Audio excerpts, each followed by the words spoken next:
வைகுண்ட ஏகாதசி. இந்த வைகுண்ட ஏகாதசியில் வந்து நிறைய பேர் ஃபாஸ்டிங் விரதம் இருப்பாங்க.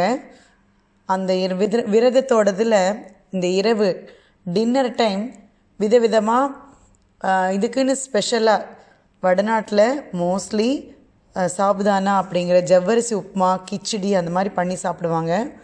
சில பேர் வந்து அடை தட்டி சாப்பிடுவாங்க.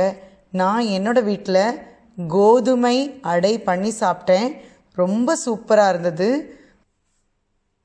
ஒரு கப்பு முழு கோதுமை, இந்த மாதிரி முழு கோதுமை, ஒரு டீஸ்பூன் தான் அரிசி, ஒரே ஒரு டீஸ்பூன் உளுந்து, கொஞ்சம் 1/4 டீஸ்பூன் வெந்தயம், இதை நல்லா ஊற வச்சு அரைச்சிக்கணும்.